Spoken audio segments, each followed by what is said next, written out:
but the mainstream media continues to be focused on a sensationalized story from the failing Atlantic magazine that is falling apart by the hour. Here are the facts. The National Security Advisor has taken responsibility for this matter, and the National Security Council immediately said, alongside the White House counsel's office, that they are looking into how a reporter's number was inadvertently added to this messaging thread. We have said all along that no classified material was sent on this messaging thread. There were no locations, no sources, or methods revealed, and there were certainly no war plans discussed. The Atlantic has even admitted this themselves. Their release of these internal messages validates the truth, which we have been saying all along. If this story proves anything, it proves that Democrats and their propagandists in the mainstream media know how to fabricate, orchestrate, and disseminate a misinformation campaign quite well. And there's arguably no one in the media who loves manufacturing and pushing hoaxes more than Jeffrey Goldberg. Goldberg is an anti-Trump hater. He is a registered Democrat. Goldberg's wife is also a registered Democrat and a big Democrat donor who used to work under who? Hillary Clinton. This is the same Jeffrey Goldberg who infamously lied about weapons of mass destruction to get us into the Iraq War, which cost trillions of dollars and thousands of American soldiers. And how else has Goldberg discredited himself? By absurdly claiming that President Trump was Vladimir Putin during the 2016 campaign, by peddling the Russia, Russia, Russia hoax that tried to hijack President Trump's first term, by inventing the suckers and losers hoax to help Joe Biden in the 2020 election, by peddling a hoax about President Trump involving Gold Star families to help Kamala Harris in the 2024 election, which our campaign at the time vigorously denied. Jeffrey Goldberg didn't care. There's more, but we don't have all day, and we can now add this signal hoax to this very long list. The real story here is the overwhelming success of President Trump's decisive military action against Houthi terrorists. On March 15th, President Trump ordered a series of military operations against the terrorist Houthis to defend U.S. shipping assets in the Red Sea, restore freedom of navigation for international shipping, and defend the United States from enemy threats. United States forces successfully struck dozens of targets across Houthi-controlled territory. And as a result of these actions, several Houthi leaders were killed, including the Houthi drone chief, his deputy, and several of their drone experts and other key leaders. We also destroyed command and controlled facilities, weapons manufacturing facilities, and advanced weapons storage locations. And it's important to remember why this powerful action took place in the first place. Because of Joe Biden's incompetence and pathetic weakness on the world stage for years, the Houthi terrorists grew emboldened. Immediately after taking office in 2021, Joe Biden removed the Iran-backed Houthis from the foreign terrorist organization and specifically designated global terrorist list. Did anybody in this room ask the Biden administration at the time why they made such a stupid mistake? This reckless action undid the designation put in place by President Trump during his first term, and what followed was predictable and devastating. The Houthis targeted U.S. military ships and aircraft, hit commercial ships, including U.S.-flagged vessels, threatened our personnel overseas, and attacked our allies in the region. This resulted in more than a year of U.S.-flagged commercial ships being prevented from safely sailing through the Suez Canal, the Red Sea, and the Gulf of Aden.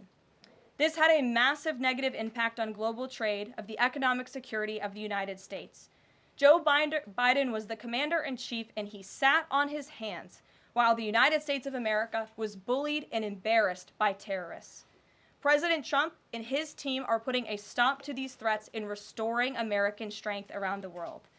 The Trump peace through strength approach means no terrorist force will stop American commercial and naval vessels from freely sailing the waterways of the world.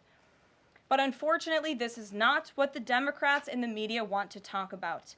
They are focused on a coordinated campaign to try and sow chaos in this White House. And this has been the most successful first 2 months of any administration ever, which is exactly why they are doing this. We are not going to bend in the face of this insincere outrage. And here's just one example of how bad faith the Democrats' criticisms are. Democrat Senator Mark Warner is hysterical over the use of Signal which is an approved decrypted app, in the killing of Houthi terrorists. But Senator Warner himself used Signal to work with a lobbyist for a Russian oligarch to connect the disgraced Steele dossier author who started the Russia hoax, which Jeffrey Goldberg later reported on. How ironic. We're not going to lose focus of the bottom line, which is that Joe Biden's weakness enabled and emboldened Houthi terrorists, and President Trump's strength and resolve eliminated those terrorists.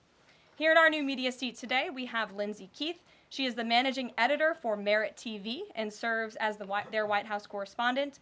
Merit TV launched 1 year ago and creates and distributes content across diverse platforms. We're glad to have you with us, Lindsay. Please kick us off. Thank you, Caroline. I appreciate it and this opportunity for Merit TV.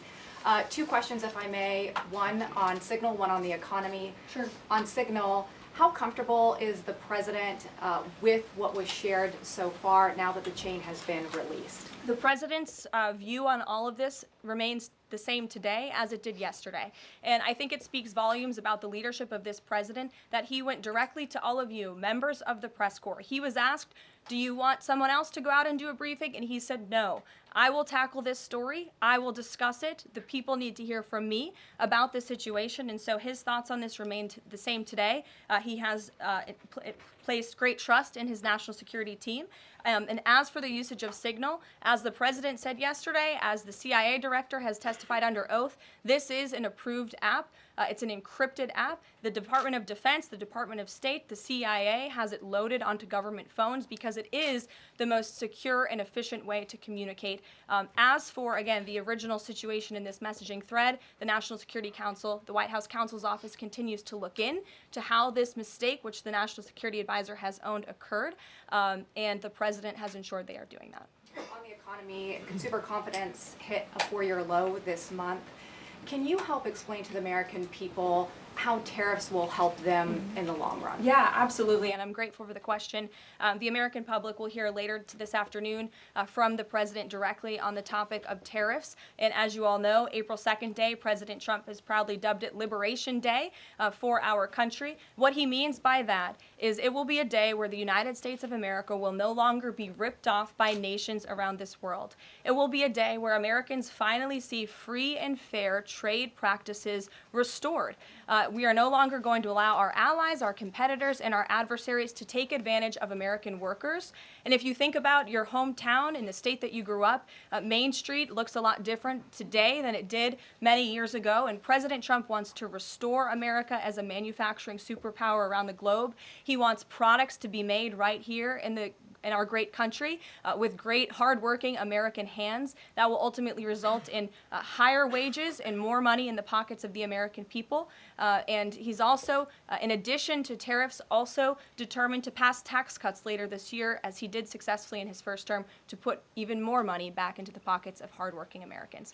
Peter. Caroline, if I can ask you very quickly about the information we've seen, just to set the predicate to all this. Has the president been briefed and physically seen he's seen all the details of the chat as printed by the Atlantic? I just spoke to the president about it, yes. Okay. Then let me ask you, if I can, very quickly. In the chat, Pete Hegseth, the defense secretary, details F-18s, Tomahawks, so some of the weapons that were used. He details the timing involved for this, all of which occurred 31 minutes before, as he says, F-18s would launch. The DoD manual details classified information as significant military plans, saying that is secret, that's classified. So what about, there are no methods, there are no sources, but that's not what determines what's classified. So what is it about what Pete Hegseth wrote that makes you say this is not classified? Well, it's not just me saying that, Peter. It's the Secretary of Defense himself who is saying this as well. And he put out a very strong statement earlier today listing all of the things that were not included in that message that he sent to the group.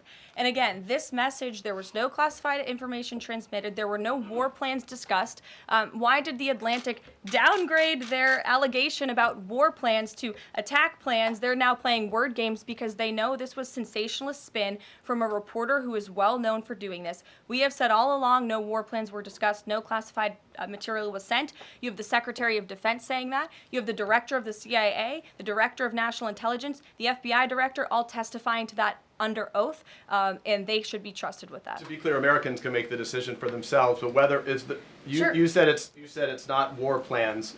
Would you characterize these as military plans, military operation plans? I would characterize this messaging thread as a policy discussion, a sensitive policy discussion, surely, amongst high-level cabinet officials and senior staff. And I'm so glad, Peter, that you said the American public can decide for themselves, because I think the American public should decide for themselves based on the outcome of this operation. And what happened in this operation? Terrorists that were allowed to run wild by the Biden administration were killed because of the direction and the determination of this president and his team. And this message also shows, this messaging thread also proved that President Trump has an incredibly dynamic team who is working incredibly hard, flying all over the world to secure world peace and to fix up the foreign policy crises that the previous administration left for this team to inherit. So to be clear, we all in this room and around the country would agree that we're glad no American service members were harmed, and we're glad that the mission was a success. We'll stipulate that. But the president said that Pete Hegseth said none of this was classified. So given the president has seen it now, and given the president understands that significant military plans are deemed classified as secret, how does the president view none of this, which details times and weapons and more, as being not classified? I've already been asked and answered this question. The president's thoughts on this remain the same today as they were yesterday, On what basis, as I'm well asking? as the Secretary of Defense. This question has been asked and answered. There was no classified material discussed. Jackie. On what basis I was asking? Go ahead, Jackie. Thank you, Caroline. So why aren't launch times on a mission strike classified? Again, I would defer you to the Secretary of Defense's statement he put out this morning. There were various reasons he listed, things that were not included in that messaging thread that were not classified. And again, going back to the American public, do you trust the Secretary of Defense, who was nominated for this role, voted by the United States Senate into this role, who has served in combat, honorably served our nation in uniform? Or do you trust Jeffrey Goldberg, who is a registered Democrat and an anti-Trump sensationalist reporter? This president and this national security team are putting our national security and the American people first. We are restoring American strength around the world, and the results of this operation speak for themselves. Putting aside Jeffrey Goldberg, though, just for for American service members who are going to have to carry out these missions in the future, what I guess the message that's coming from the response to all this that we're hearing is that nothing sensitive happened,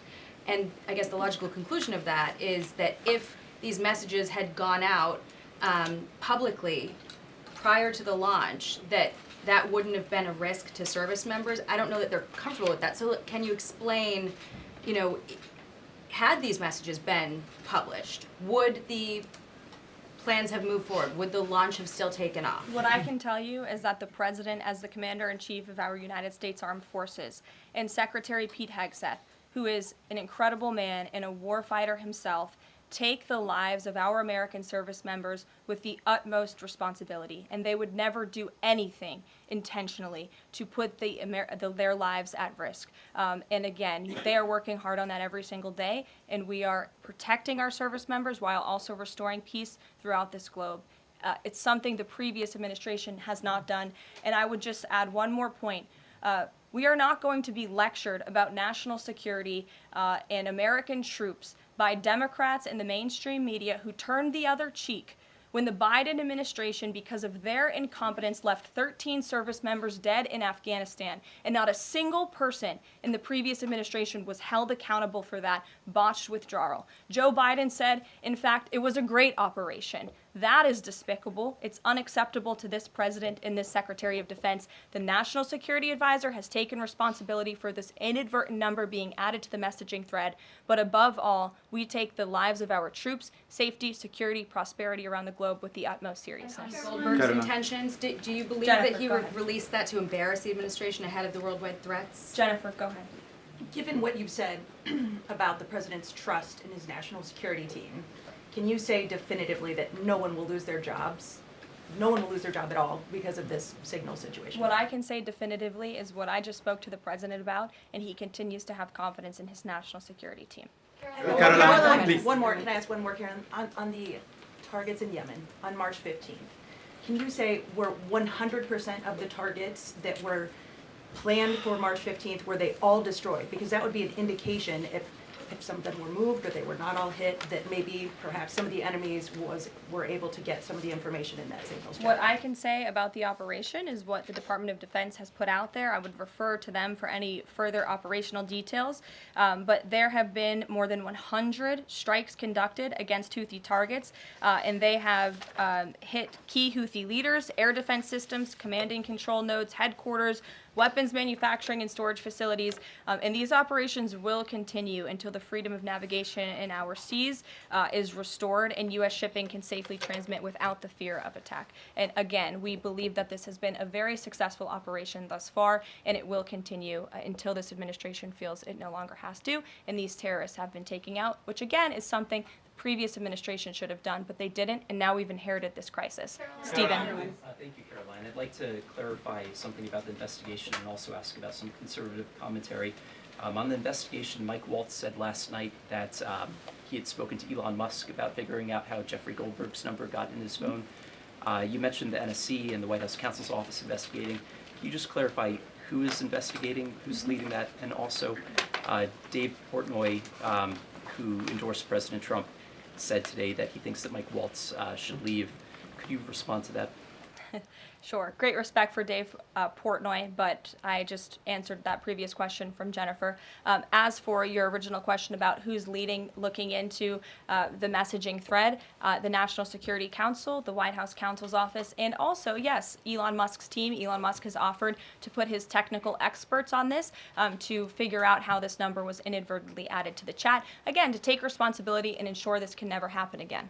I have two questions. One on a follow-up on something you just said. But since we have these messages released, and you said that the president has now personally reviewed them, at the chat at one point, Pete Hegseth wrote 14-15 strike drones on target, and in all caps he said, "This is when the first bombs will definitely drop."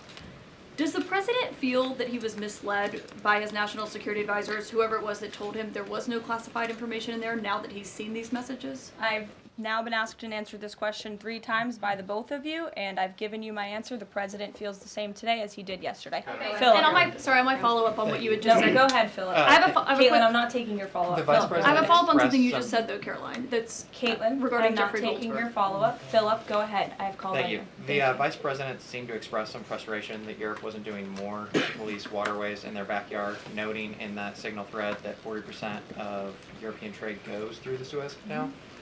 Does the President share that opinion and frustration? And then going forward, should the Europeans be responsible for policing that waterway? Well, the president was asked this question yesterday by the pool in the cabinet room, and he answered this question. He said yes, he believes that Europe has been, as the vice president put it, freeloading on the backs of American taxpayers and off the backs of the United States of America, and he wants to ensure that Europe pays their fair share. He's always been very honest and upfront about that, and I think the vice president shares those concerns with him as well. And then one more. Sure.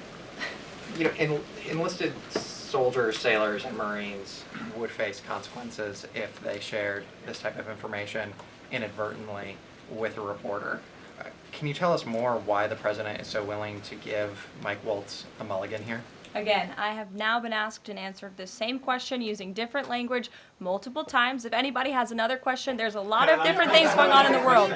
We have tariffs possibly being implemented later today. The president is going to talk about that at 4 o'clock this afternoon. Sure, go ahead. Okay, thank you for taking my question. I wanted to first and foremost thank the administration for the election integrity executive order, because so many journalists for 4 years were banned from talking about this very subject. So thank you to the administration for that. My question is, yesterday President Trump, when signing the order, said that there is more to come when it comes to election integrity. Would that include same-day voting and hand-counted paper ballots? And why are Democrats so against election